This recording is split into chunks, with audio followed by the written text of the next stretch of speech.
১৬২ দেশেই কিন্তু ৩৫ বয়সীমার ঊর্ধ্বে। আর কে জবে কোন বয়সে ঢুকবে এটা হচ্ছে ব্যক্তি স্বাধীনতা। ব্যক্তি স্বাধীনতা মানুষের একটি অধিকার।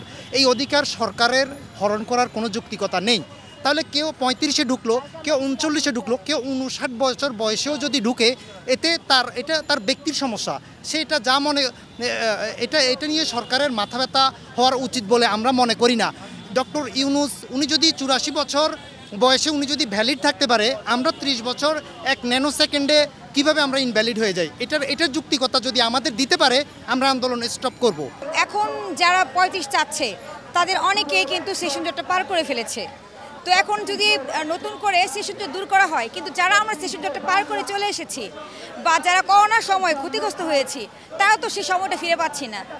তো মনে করি যে ৩৫ করাতে ভবিষ্যৎ প্রজন্মও যেরকম লাভ পাবে, যারা তাদের সময়টা হারিয়ে ফেলেছে তারাও লাভবান হবে। আমরা ২৮ বছর লেগে যায়।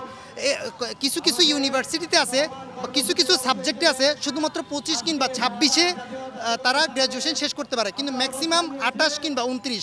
গভর্নমেন্ট সেশন জট কমাতে ব্যর্থ, সেই ব্যর্থতার দায় আমরা কেন নিব? এটা গভর্নমেন্ট আমাদের অ্যান্সার দেখ।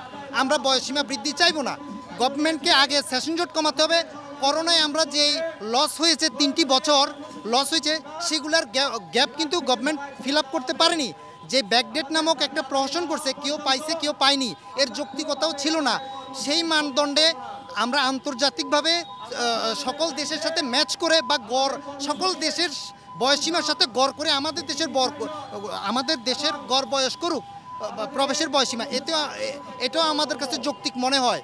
এখন যারা মনে করছে যে ৩৫ হলে তাদের জায়গাটা কমে যাবে, আপনি একটু চিন্তা করেন যে ২৬ লাখ বেকার আছে এবং অনেক দিন ধরে হচ্ছে কোনো কিন্তু প্রজ্ঞাপন বা কোনো চাকরির নিয়োগ কোনো কিছুই নাই। সুতরাং এই সিটগুলো কিন্তু এখনও ফাঁকা আছে। সুতরাং সেই সিটগুলোও যদি নিয়োগপ্রাপ্ত হয়, সেই সিটগুলোর জন্যও কিন্তু এখনও যদি লোক নিয়োগ দেওয়া হয় তাহলে কিন্তু কিছু অংশ কমে যাবে। সুতরাং যারা মনে করছেন যে এই ৩৫ হলে চাকরির বেকার সংখ্যা বেড়ে যাবে, এটা আসলে ভুল কথা। যারা এখন ভাবছে যে এই জায়গায় আসলে তারা দুর্বল হয়ে যাবে, তাহলে তারা তো লেখাপড়াই করছে না, কারণ তারা তো ফাইট করার জন্য প্রস্তুত না। চাকরিতে আপনি কখন কোয়ালিফাই হবেন?